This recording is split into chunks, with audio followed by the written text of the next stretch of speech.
அண்ணா IAS academy சாதனையாளர்களின் சங்கம். வருங்கால அரசு அதிகாரிகள் அனைவருக்கும் வணக்கம். நான் உங்கள் பொன்வேல் பாண்டியன், நடப்பு நிறுவல் ஆசிரியர். இன்றைய தினம் ஆகஸ்ட் 29ஆம் தேதி 29ஆம் தேதிக்குரிய நடப்பு செய்திகள் டிஎன்பிஎஸ்சியோட புதிய பாடத்தின்படி வழக்கம் போல இப்ப ரீசெண்டா எப்படி எல்லாம் கேள்விகள் கேட்கிறாங்களோ அதன் அடிப்படையில பல்வேறு தலைப்புகளை நம்ம தொடர்ந்து தொகுத்து கொடுத்துட்டு இருக்கோம். இன்றைய தினம் அதே அப்படி நம்ம ஃபாலோ பண்ணலாம், சரிங்களா? அதே மாதிரி நடுவுல போனஸ் கேள்விகளும் இறுதியாக சூப்பர் சிக்ஸ் கேள்விகளும் கேட்டுட்டு இருக்கிறோம். இந்த கேள்விகளுக்கு பதில சிறப்பான முறையில சில மாணவ நண்பர்கள் சூப்பரா பதில் சொல்றாங்க. இது அப்படியே டெய்லி ஃபாலோ பண்ணிட்டு இருங்க. கண்டிப்பா நம்ம தேர்வில் அந்த ஒரு வருங்காலத்தில் வர எந்த தேர்வாக இருந்தாலும் சரி அது வெற்றி பெறுவது உறுதி, ஓகேவா? அதே மாதிரி அந்த நோட்ஸ் எல்லாம் பாத்தீங்கன்னா ஒரு நோட்டு போட்டு எழுதிட்டீங்கன்னா இன்னும் சிறப்பா இருக்கும், ஓகேவா? அதனால எல்லா கேள்விகளுக்கும் சிறப்பான பதிலா சொல்லுங்க. பதில் சொல்லும் போது வீடியோ ஃபுல்லா பார்த்துட்டு பண்ணுங்க, சரிங்களா? ஏன்னா சில வாய்ப்புகள் நமக்கு தேடி வந்துட்டு அதுவோ வந்து கிடைக்கும் போது அந்த வாய்ப்புகளை வீணடிக்க கூடாது. யாரு ஒருத்தவங்க வெற்றி பெறுவாங்க அப்படின்னு பார்த்தீங்கன்னா கிடைச்ச வாய்ப்புகளை கரெக்டா யூஸ் பண்றவங்க தான், சரியா? அப்படி நம்ம தினந்தோறும் நடப்பு செய்திகளை கஷ்டப்பட்டு நிறைய எஃபோர்ட் எடுத்து சப்ஜெக்ட், கரண்ட் அஃபேர்ஸ், ஸ்ட்ராட்டஜிக்கு எல்லாம் தொகுத்து ஒரே இடத்துல கொடுக்கும்போது அதை கரெக்டா பயன்படுத்திக்கோங்க. ஏன்னா சில நேரங்கள்ல சில வாய்ப்புகள் கிடைக்கும், அந்த டைம்ல யூஸ் பண்ணா ஓகே, இல்லாட்டினா நமக்கு திரும்ப கிடைக்காது. அதனால மிஸ் பண்ணிடாம வீடியோ ஃபுல்லா பாருங்க, எல்லா கேள்விகளுக்கும் பதில் சொல்லுங்க, தேர்வில் வெற்றி பெறுங்க. ஆரம்பிக்கலாமா? இன்றைய தினம் ஆகஸ்ட் 29 நடப்பு செய்திகள். ஆரம்பத்திலே பாத்தீங்கன்னா 2 முக்கியமான தினங்கள் இந்த தினத்துல இருக்கு. அந்த முக்கிய தினங்களுடன் தொடர்புடைய நடப்பு செய்திகள் என்ன அப்படிங்கறத பாருங்க. ஃபர்ஸ்ட் விளையாட்டு செய்தி பாருங்க. தேசிய விளையாட்டு தினம், சரியா? ஆகஸ்ட் 29ஆம் தேதி தான் இந்தியாவில் தேசிய விளையாட்டு தினம். அதுக்கு என்ன பின்னணி அப்படிங்கறத பாருங்க. இந்தியாவில உலக புகழ்பெற்ற ஹாக்கி வீரர் மேஜர் தயான்சந்த் பிறந்த நாளான ஆகஸ்ட் 29 அன்று இந்தியாவில் தேசிய விளையாட்டு தினம் கொண்டாடப்படுகிறது. ரொம்ப முக்கியமானது, கவனமா இருங்க, சரியா? இந்த நாள், ஓகேவா? பாத்துக்கோங்க. இவங்க தயான்சந்த் அவர்கள் 1928, 1932 மற்றும் 1936 ஆகிய ஆண்டுகளில் இந்தியாவிற்காக ஒலிம்பிக்கில் தங்க பதக்கங்களை வென்ற ஹாக்கி வீரர் மேஜர் தயான்சந்த் சிங்கின் பிறந்த நாளை குறிக்கிறது, சரிங்களா? ஆகஸ்ட் 29 இந்தியாவில தேசிய விளையாட்டு தினம். இன்றைய தினத்துல பிறந்தவர் புகழ்பெற்ற ஹாக்கி வீரர் தயான்சந்த் அவர்கள், சரியா? தயான்சந்த் அவர்கள் பாத்தீங்கன்னா 1928, 1932 மற்றும் 1936 ஆகிய ஆண்டுகள்ல இந்தியாவிற்காக அந்த ஹாக்கி போட்டியில தங்கம் வெல்லும் போது அந்த அணியை வழிநடத்தியவர், முக்கியமான வீரர், சரிங்களா? ஓகே. 1926 முதல் 1949 வரையிலான தன்னுடைய மொத்த அந்த ஹாக்கி வாழ்க்கையில், ஓகேவா, அவர் எடுத்த மொத்த கோல்கள் 400. ஹாக்கில 400 கோல்களை மொத்தமா அடிச்சிருக்காங்க, கவனமா இருங்க. தயான்சந்த் அவருடைய சுயசரிதை புத்தகத்தின் பெயர் பார்த்துக்கோங்க. இதுவும் ரொம்ப முக்கியமானது. ஏன்னா புகழ்பெற்ற வல்லுநர்கள், தலைவர்கள், விளையாட்டு வீரர்கள் அவங்களுடைய எப்பவுமே சுயசரிதை அப்படிங்கிறது முக்கியமானது. போட்டித் தேர்வுகளை அடிக்கடி கேட்பாங்க, ஓகேவா? சரி, அந்த வகையில தயான்சந்த் அவருடைய அந்த சுயசரிதை புத்தகத்தின் பெயர் பாருங்க, இந்த கோல். பெரும்பாலும் தமிழ்ல இப்படி போடும்போது இப்படிதான் போட்டுப்பாங்க. இந்த கோல் அப்படிங்கிற வார்த்தை மட்டும் தான் கொடுத்திருப்பாங்க. Goal and autobiography with hockey hints என்பது தயான்சந்த் அவருடைய அந்த ஆட்டோபயோகிராபி, அதாவது சுயசரிதை, மறந்துடக்கூடாது, சரியா? சரி, பாருங்க. இன்னும் தொடர்புடைய செய்திகள். இந்தியாவில் விளையாட்டுத்துறைக்கு வழங்கப்படும் உயரிய விருது, மிக உயரிய விருது மேஜர் தயான்சந்த் கேல் ரத்னா விருது ஆகும், சரியா? அதாவது 1991, 92 முதல் முறையாக இந்தியாவில் இந்த விளையாட்டுக்கான IAS அவார்டு கொடுத்தாங்க. அந்த டைம்ல அந்த விருது என்ன பேர்ல கொடுத்தாங்க அப்படின்னு பார்த்தீங்கன்னா முன்னாள் பிரதமர், சரியா, ராஜீவ்காந்தி அவர்கள் பேர்ல தான் அந்த விருதை கொடுத்தாங்க. அதாவது ராஜீவ்காந்தி கேல் ரத்னா விருது, அந்த பேர்ல அந்த விருதுகள் வழங்கப்பட்டு வந்தது விளையாட்டுத்துறைக்காக, சரிங்களா? அதன் பிறகு 2021ஆம் ஆண்டு ராஜீவ்காந்தி அவருடைய பெயரை தூக்கிட்டு அதுக்கு பதிலா ஹாக்கியில் சாதனை படைத்த தயான்சந்த் அவருடைய பெயரை உள்ள சேர்த்துட்டாங்க. அதன் பிறகு தயான்சந்த் கேல் ரத்னா விருது அப்படிங்கிற பேர்ல தான் இப்ப வரைக்கும் விளையாட்டுக்கான உயரிய விருது இந்தியாவில் வழங்கப்பட்டு வருகிறது, சரிங்களா? அதங்க சொல்லி பாருங்க. முதலில் ராஜீவ்காந்தி கேல் ரத்னா விருது என்று அழைக்கப்பட்டது, 91, 92 இந்த விருதுகள் வழங்கப்படும் போது. அதன் பிறகு 2021ஆம் ஆண்டு இந்த விருதானது பார்த்தீங்கன்னா மேஜர் தயான்சந்த் கேல் ரத்னா விருது என பெயர் மாற்றம் செய்யப்பட்டு வருகிறது, ஓகேவா? ரொம்ப முக்கியமானதுமா. அடுத்து அது ஜிகேமே பார்த்திருக்கோம். இப்ப மொத்தமா பாருங்க. ராஜீவ்காந்தி கேல் ரத்னா விருது 1991, 92, சரியா? ஆரம்பத்துல ராஜீவ்காந்தி அவர்கள் பேர்ல தான் இந்த விருது வழங்கப்பட்டது. இந்த விருதை முதல் முறையாக வென்றவர் தமிழ்நாட்டை சேர்ந்தவர் விஸ்வநாதன் ஆனந்த் அவர்கள், சரியா? விஸ்வநாதன் ஆனந்த் அவர்கள் பாத்தீங்கன்னா இந்தியாவின் முதல் கிராண்ட் மாஸ்டர். இந்த ஃபிடேன்னு சொல்லுவாங்களா, FIDE, இந்த ஃபிடேல குறிப்பிட்ட சில புள்ளிகளை தாண்டி ஸ்கோர் பண்ணும்போது அவங்களுக்கு கிராண்ட் மாஸ்டர் அப்படிங்கிற அந்தஸ்து வழங்கப்படும். அந்த கிராண்ட் மாஸ்டர் அந்தஸ்து பெற்ற முதல் இந்தியர் யார் அப்படின்னு பார்த்தீங்கன்னா விஸ்வநாதன் ஆனந்த் அவர்கள், சரிங்களா? அவங்க தான் இந்த ராஜீவ்காந்தி கேல் ரத்னா விருதை முதல் முறையாக வென்றாங்க. எந்த வருஷமா? 1991, 92. அதே மாதிரி இன்னொரு முக்கியமான விஷயம், இந்தியாவில் இருக்கிற மொத்த கிராண்ட் மாஸ்டர் எண்ணிக்கையில அதிக அளவு கிராண்ட் மாஸ்டர்கள் இருக்கிற மாநிலம் நம்முடைய தமிழ்நாடு. அதுக்கு ஃபர்ஸ்ட் பிள்ளையார் சொல்லப்பட்டது விஸ்வநாதன் ஆனந்த் அவர்கள். அவங்களுக்கு தான் முதல் அந்த கேல் ரத்னா விருது வழங்கப்பட்டது. சரிங்களா? ஓகே, இது வந்து ஃபர்ஸ்ட்ல. இப்போ கடைசியாக அந்த தயான்சந்த் கேல் ரத்னா விருது 2024ஆம் ஆண்டிற்கான விருது வழங்கப்பட்ட நாள் என்னைக்கு அப்படின்னு பார்த்தீங்கன்னா ஜனவரி 17, 2025 இந்த விருது வழங்கப்பட்டது. இந்த விருதை வழங்குவாங்க இந்திய குடியரசுத் தலைவர் அவர்கள் தான் இந்த விருதை வழங்குவாங்க. அந்த வகையில 24ஆம் ஆண்டிற்கான இந்த கேல் ரத்னா விருது, தயான்சந்த் கேல் ரத்னா விருது 4 நபர்களுக்கு வழங்கப்பட்டது தற்போதைய குடியரசுத் தலைவர் திரௌபதி முர்மு அவர்களால். ஓகேவா? சரி, யாரெல்லாம் இந்த விருதை வென்றாங்க அப்படின்னு சொல்லி பாத்துக்கோங்க. வருஷத்தை மறந்துடக்கூடாதுமா. விருது வழங்கப்பட்டதா 2025ல. ஆனா எந்த ஆண்டிற்கான விருது? 2025ஆம் ஆண்டிற்கான விருது. சரிங்களா? இதுல முதல் நம்பர் பாருங்க, டி குகேஷ். சரியா? உலகத்திலே பாத்தீங்கன்னா குறைந்த வயதில், அதாவது 18 வயதில் உலக சாம்பியன் பட்டத்தை செஸ் போட்டியில வென்றவர் டி குகேஷ். அவங்களுக்கும் 2024ஆம் ஆண்டிற்கான அந்த தயான்சந்த் கேல் ரத்னா விருது வழங்கப்பட்டது. இரண்டாவது முக்கியமான ஒரு நபர் பாருங்க, ஹர்மன் பிரீத் சிங். ஹர்மன் பிரீத் சிங் அவர் பாத்தீங்கன்னா இந்திய ஆடவர் ஹாக்கி அணியின் கேப்டன். அதாவது 32வது கோடைக்கால ஒலிம்பிக் போட்டி சரிங்களா 2020ஆம் ஆண்டில் டோக்கியோவில் நடைபெற வேண்டியது கோவிட்-19 ஃபெஸ்டிவல் திருவிழா காரணமாக 2021இல் அந்த டோக்கியோ ஒலிம்பிக் போட்டி நடைபெற்றது. எத்தனாவது சம்மர் ஒலிம்பிக்ஸ்மா? 32வது. சரிங்களா? அந்த 32வது ஒலிம்பிக் போட்டியில இந்திய ஆடவர் ஹாக்கி அணியானது என்ன பதக்கம் பண்ணாங்கமா? Bronze medal. சரியா? வெண்கல பதக்கத்தை வின் பண்ணியிருந்தாங்க. அதன் பிறகு 33வது கோடைக்கால ஒலிம்பிக் போட்டி சம்மர் ஒலிம்பிக்ஸ் பார்த்தீங்கன்னா நடைபெற்ற இடம் பிரான்ஸ் தலைநகரம் பாரிஸ். அங்க நடைபெற்ற போட்டியிலையும் இந்திய ஆடவர் அணியானது பாத்தீங்கன்னா வெண்கல பதக்கத்தை வென்றது. இதுல என்ன சிறப்பு அப்படின்னு சொல்லி பாத்தீங்கன்னா இந்த 2 முறையும் Tokyo Olympics, Paris Olympics 2 Olympic போட்டிகளும் சரி இந்திய ஆடவர் அணி வெண்கல பதக்கத்தை வெல்லும் போது இந்திய அணியின் கேப்டனாக செயல்பட்டவர் ஹர்மன் பிரீத் சிங். என்னவத்தங்க இருக்கிறாங்க? ஹர்மன் பிரீத் கவுர். அவங்க இந்திய பெண்கள் கிரிக்கெட் அணியோட கேப்டன். இங்க பாக்குறது ஹர்மன் பிரீத் சிங். சரிங்களா? அதனால இந்த 2 ஒலிம்பிக் போட்டிகள அடுத்தடுத்து 2 வெண்கல பதக்கங்களை இந்திய அணி வின் பண்ணிருக்காங்க. அதுக்கு முக்கியமான காரணமாக இருந்தவர் ஹர்மன் பிரீத் சிங். அவங்களுக்கும் இந்த தயான்சந்த் விருது வழங்கப்பட்டுள்ளது. அடுத்து பாரா தடகள போட்டியில் தொடர்ந்து கலக்கிட்டு இருக்கிற பிரவீன்குமார் அவர்களுக்கும் இந்த விருது வழங்கப்பட்டுள்ளது. 4வது முக்கியமான நபர் பாருங்க, மனு பாக்கர். சரியா? பாரிஸில் நடைபெற்ற 33வது சம்மர் ஒலிம்பிக்ஸ்ல பாத்தீங்கன்னா பெண்களுக்கான ஒற்றையர் பிரிவு, சரியா, தனிநபர் பிரிவு மற்றும் கலப்பு இரட்டை பிரிவுல வெண்கல பதக்கம். அப்ப 2 பதக்கங்களை ஒரே ஒலிம்பிக் போட்டியில் வென்ற ஒரே ஒரு நபர், சரித்திர நாயகி யார் அப்படின்னா நம்முடைய மனு பாக்கர் அவர்கள் தான். அவங்களுக்கும் இந்த விளையாட்டுத்துறைக்கான உயரிய விருது வழங்கப்பட்டுள்ளது. அப்போ 2024ஆம் ஆண்டிற்கான விளையாட்டுத்துறைக்கான உயரிய விருது 4 பேர் கொடுத்திருக்காங்க. அதுல ஒருத்தங்க டி குகேஷ், அடுத்து பிரவீன்குமார் அவர்கள், 3வது நபர் ஹர்மன் பிரீத் சிங், அடுத்து 4வது நபர் மனு பாக்கர். இந்த 4 பேருக்கு தான் கொடுத்திருக்காங்க. இந்த தயான்சந்த் கேல் ரத்னா விருதிற்கு தேர்ந்தெடுக்கப்பட்டவர்களுக்கு வழங்கப்படுகிற பரிசு தொகையோட அமௌண்ட் பார்த்தோம் 25 லட்சம் வழங்கப்படும். ஆளுக்கு 25 லட்சம் ரூபாய் பரிசு தொகை வழங்கப்படும். கவனம் பாருங்க. சரியா? ரொம்ப முக்கியமான செய்தி, கவனம் பாருங்க. சரி, அப்ப தேசிய விளையாட்டு தினம் பார்த்திருக்கோம்.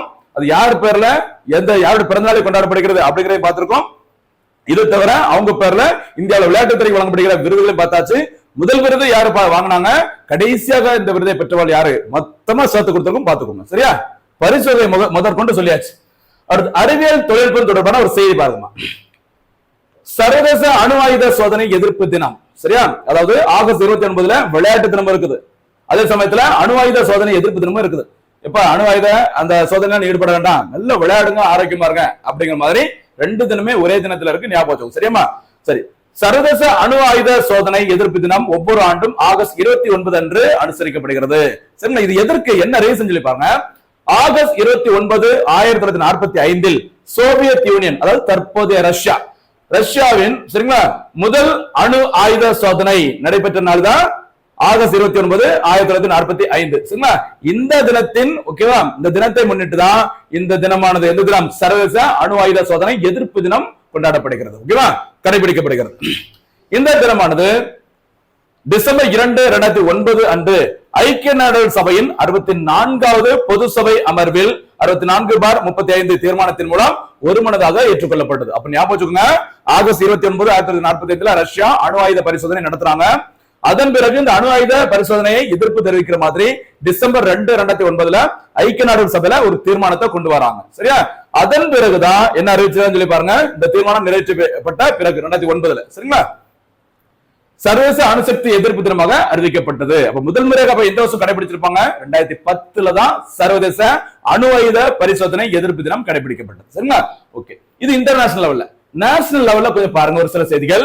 இந்தியாவில் அணுகுண்டு பரிசோதனைகள், சரி, அந்த நியூக்ளியர் டெஸ்ட் வந்து இந்தியா இது வரைக்கும் 2 முறை நடத்திருக்காங்க. யாரு பேர்ல அதற்கு என்ன சிறப்பு அப்படிங்கறத இந்த பதிவுல பார்ப்போம். பாருங்க, இந்தியாவின் முதல் அணுகுண்டு பரிசோதனை நியூக்ளியர் டெஸ்ட் சரியா நடைபெற்ற நாள் மே 18, 1974 ஆண்டு அன்று. ஓகேவா? நடைபெற்ற இடம் ராஜஸ்தான் மாநிலத்தில் இருக்கிற தார் பாலைவனம். அந்த தார் பாலைவனத்துல எந்த இடத்துல எக்ஸாக்டா பொக்ரான். அதனால இதுக்கு என்ன பேர் சொல்லுவாங்க அப்படின்னா பொக்ரான் 1 கூட சொல்லுவாங்க. சரியா? பொக்ரான் 1 அணுகுண்டு பரிசோதனை நடைபெற்றது 1974. எந்த பாலைவனத்துல? தார் பாலைவனம். இடத்தின் பெயர் தான் பொக்ரான், மறக்க கூடாது. சரிங்களா? சரி, இந்த சோதனைக்கு வைக்கப்பட்ட பெயர் என்ன அப்படின்னா சிரிக்கும் புத்தர் சொல்லுவாங்க. சரியா? லாஃபிங் புத்தர் சொல்லுவாங்கல்ல, சிரிக்கும் புத்தர் மறந்துடக்கூடாது, கவனமாக. சரிங்களா? பொதுவா இந்த மே 18ஆம் தேதி தான் பாத்தீங்கன்னா புத்தரின் பிறந்த நாளாக கூறப்படுகிறது.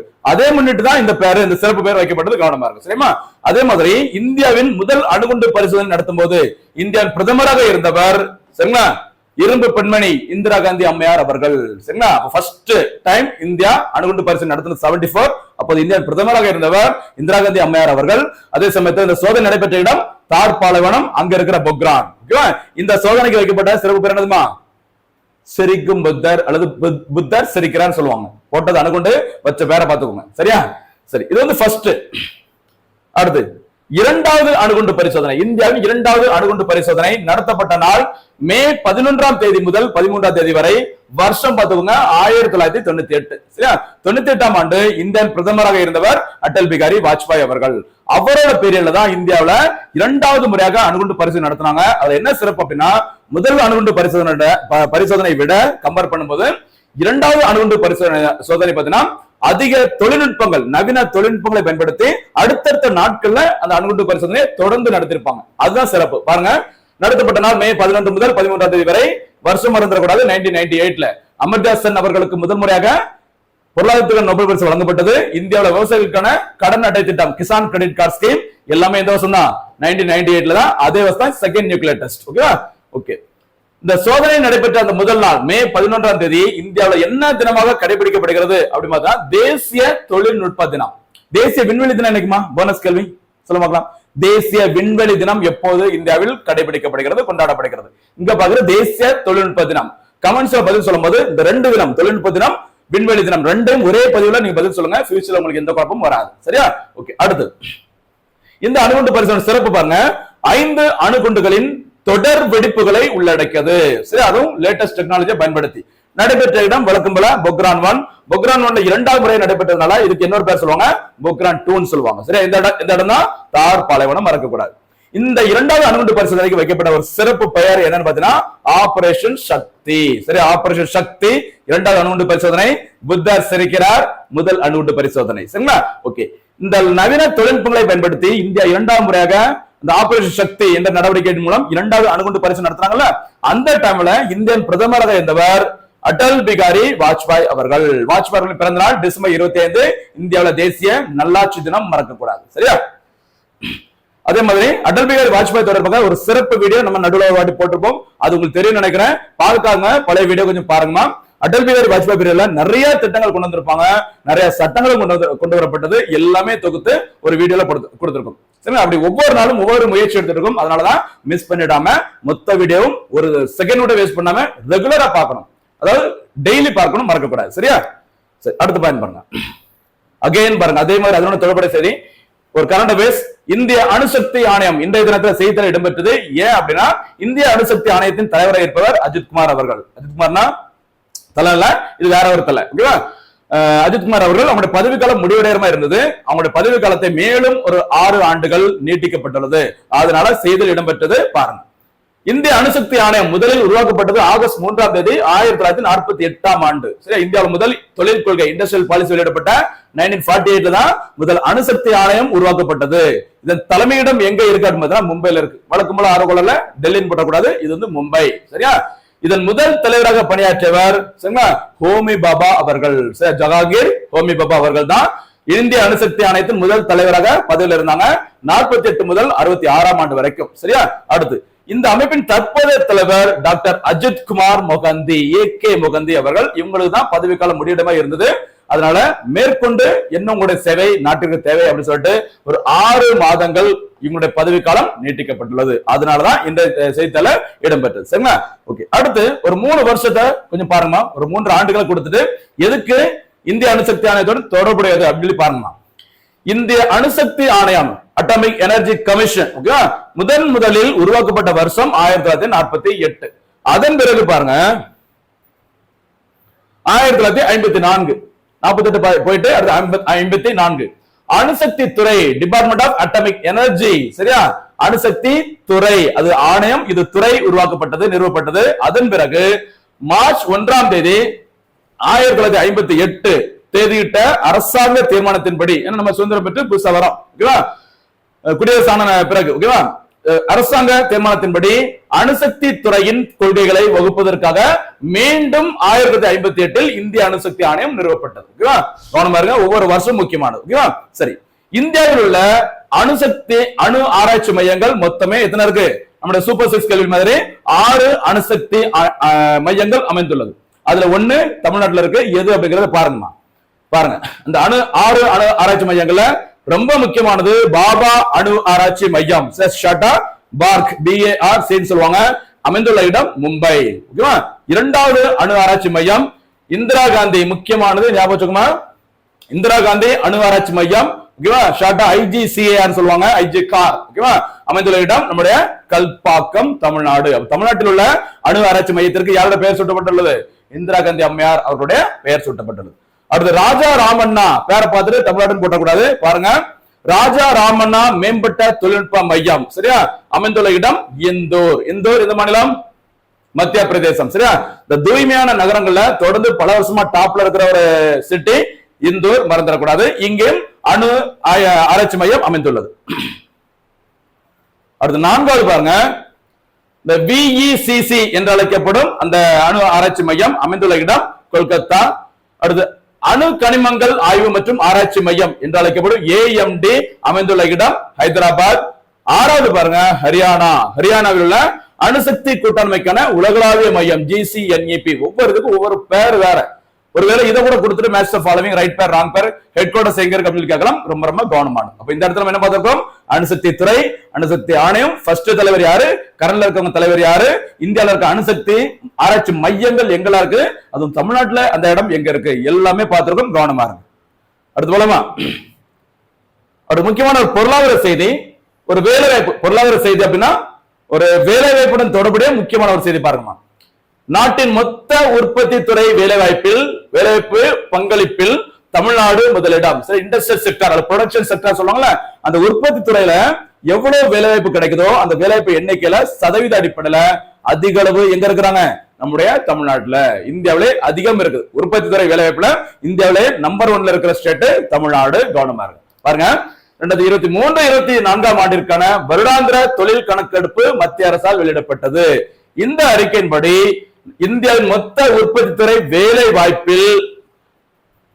பங்களிப்பில் தமிழ்நாடு முதலிடத்தை பெற்றுள்ளது. சரிங்களா? சரி, பங்களிப்பு சதவீதம். இப்ப 100 வேலை வாய்ப்பு, ஒரு 100 பேருக்கு வேலை இருக்கு அப்படின்னா உற்பத்தி துறையில 15 பேருக்கான வேலை வாய்ப்பு எந்த மாநிலத்தில் மட்டுமே கிடைக்கிறது? நம்முடைய தமிழ்நாட்டுல. சரி, அப்ப தமிழ்நாட்டின் பங்கு உற்பத்தி துறை வேலை வாய்ப்புல 15%, 15.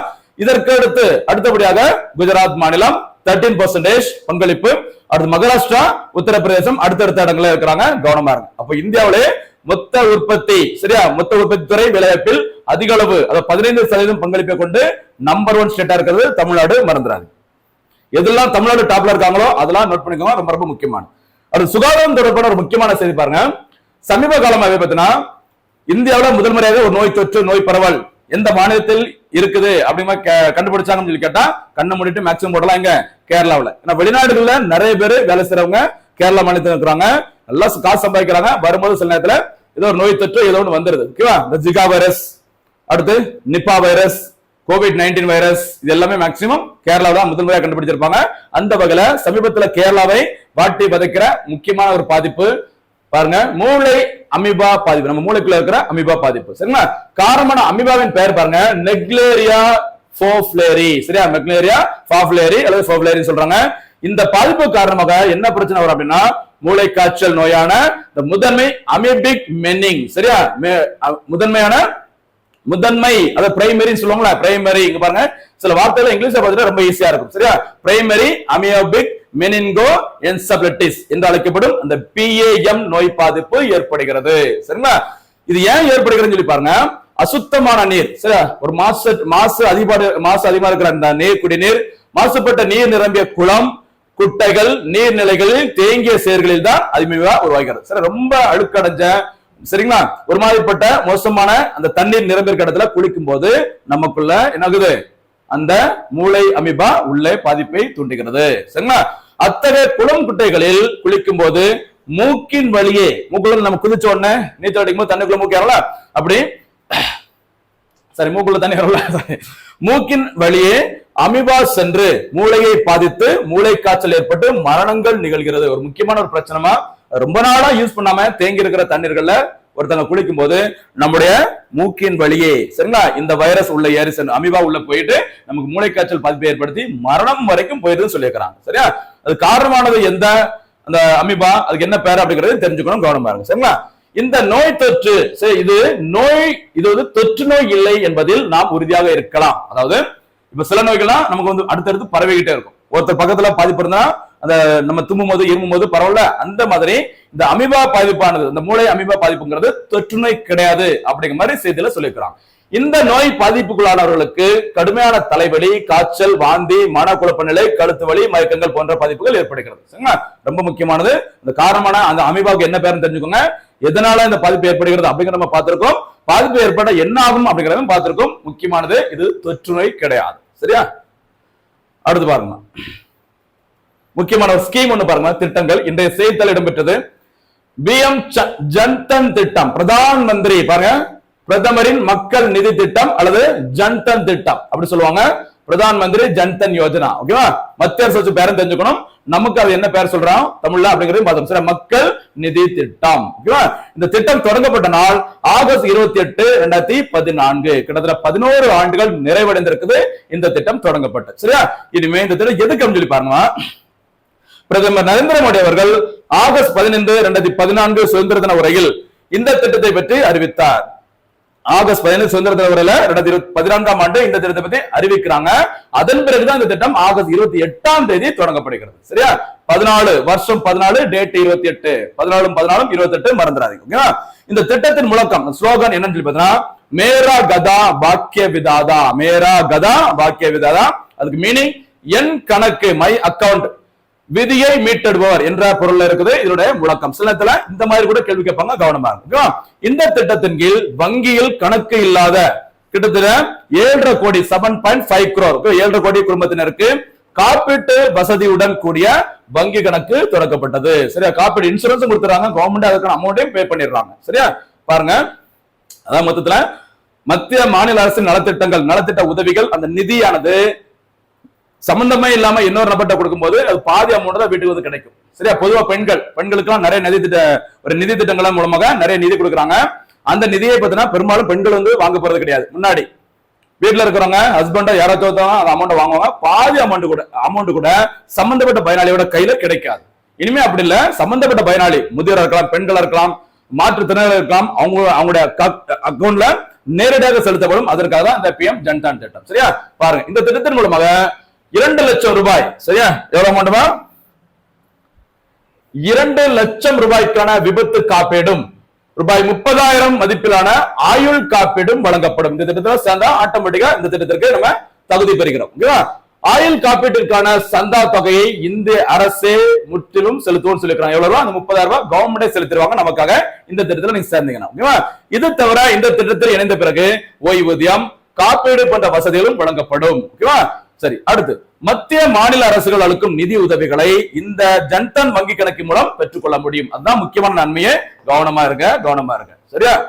இந்த திட்டத்தின் கீழ் விவசாயிகளுக்கு ரூபே கிஷான், என்ன கிஷான், ரூபே கிஷான் அட்டைகளை வழங்குவதற்காக கூட்டுறவு வங்கிகள் தேவையான நடவடிக்கைகள் மேற்கொள்ளும். சரிங்களா? இந்த திட்டத்தில் இணைந்து 6 மாதங்கள் நிறைவடைந்த பிறகு ரூபாய் 5,000 வரை கடன் பெற முடியும். அந்த ஜன்தன் கணக்கை நீங்க தொடங்கிட்டீங்க அப்படின்னா 6 மாதம் நிறைவடைந்த பிறகு ரூபாய் 5,000 வரைக்கும் இந்த திட்டத்தின் மூலம் நீங்க எங்க அக்கௌண்ட் வச்சுக்கலாம், அங்க கடன் பெற முடியும் சொல்லியிருக்காங்க. மொத்தத்துல சூப்பரான ஒரு திட்டம், கவனமா இருக்கும். சரியா? அரசின் நலத்திட்ட உதவிகள் சம்பந்தப்பட்ட பயனாளியின் நேரடி வங்கி கணக்கில் செலுத்துவதற்காக தான் ஜன்தான் திட்டம் தொடங்கப்பட்டது. இந்த திட்டம் தொடங்கப்பட்டு 2014 சமீபத்துல 11 ஆண்டுகள் நிறைவடைஞ்சிருக்கு. சரியா? அடுத்து கல்வி தொடர்பான ஒரு முக்கியமான ஒரு செய்தி பாருங்கம்மா.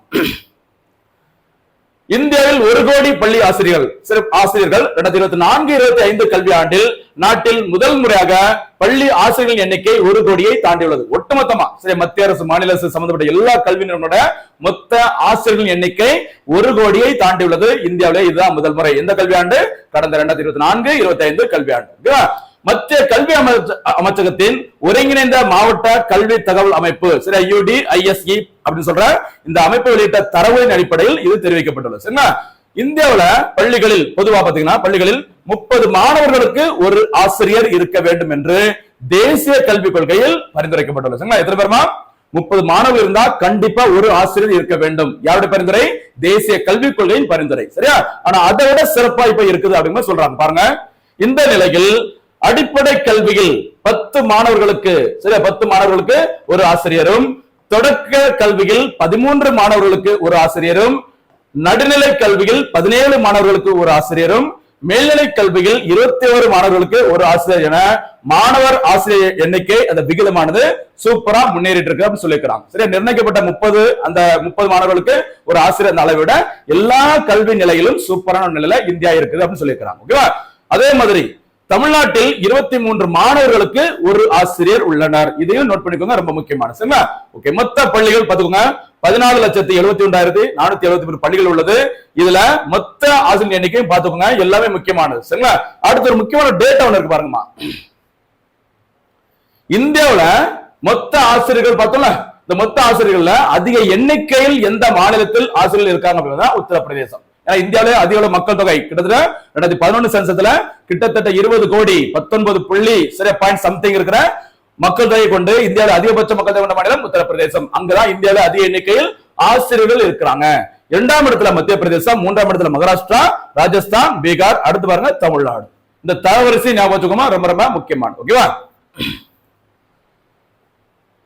அடுத்து இடைநிற்றல் விகிதம். சரியா? படிச்சுட்டு இருக்கும்போது வேண்டாம் எனக்கு ஸ்கூல் எஜுகேஷன் போதும் அப்படின்னு சொல்லி குறிப்பிட்ட ஒரு கல்வி நிலை, தொடக்க கல்வி, இடைநிலை கல்வியில யாரு எத்தனை சதவீதம் இடையில நின்னுட்டு ஸ்கூல்ல எனக்கு வேண்டாம் ஸ்கூல் போதும் டிராப் அவுட் பண்றாங்க அப்படிங்கிற ஒரு பதவி பாருங்க, ஒரு லிஸ்ட்.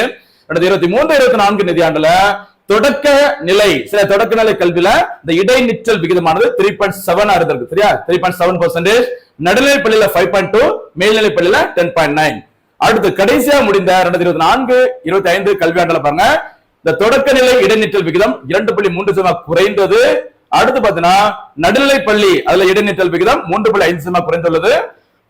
மேல்நிலை பள்ளியில பாத்தீங்கன்னா இது 8.2% குறைந்துள்ளது. எல்லா டேட்டாவும் முக்கியம், கவனமா இருக்கலாம், ரொம்ப ரொம்ப முக்கியமானது. சரியா? இதுல மெயின்ஸ் தேர்வுகளுக்கு ரொம்ப ரொம்ப முக்கியமா இருக்கும், கவனமா இருக்கும். அடுத்ததாக இந்த தினத்திற்கான சூப்பர் 6 கேள்விகள். ஃபர்ஸ்ட் பாருங்க, இந்தியாவில் தேசிய விளையாட்டு தினம் எப்போது கொண்டாடப்படுகிறது? இதான் இந்த தினத்திற்கான முதல் கேள்வி. இரண்டாவது கேள்வி, 2024ஆம் ஆண்டிற்கான தயான் சந்த் கேல் ரத்ன விருது யாருக்கு வழங்கப்பட்டது? 4 நபர்கள் சொல்லிருந்தேன், விளையாட்டு வீரர்கள், அவங்க 4 பேரை நீங்க மென்ஷன் பண்ண சூப்பரா இருக்கும். அடுத்து இந்தியா நடத்திய 2வது அணுகுண்டு பரிசோதனைக்கு வைக்கப்பட்ட பெயர் என்ன? நான்காவது கேள்வி, 2023-24 கணக்கெடுப்பின்படி நாட்டின் மொத்த உற்பத்தி துறை வேலைவாய்ப்பில் அதிக பங்களிப்பு பெற்றுள்ள இந்திய மாநிலம் எது? 5வது கேள்வி, PM ஜன்தன் திட்டம் எப்போது தொடங்கப்பட்டது? 6வது சூப்பர் 6 கேள்வி, இந்தியாவில் 2024-25 கல்வியாண்டில் அதிக எண்ணிக்கையில் ஆசிரியர்களை கொண்ட மாநிலம் எது? இதான் இந்த சூப்பர் 6 கேள்விகள். நடுவில் இருக்கிற போனஸ் கேள்விகள் எல்லாத்தையும் மறக்காம வீடியோ ஃபுல்லா பார்த்துட்டு ஆன்சர் சொல்லுங்க, தேர்வில் வெற்றி பெறுங்க. மீண்டும் சந்திக்கலாம். நன்றி, வணக்கம்.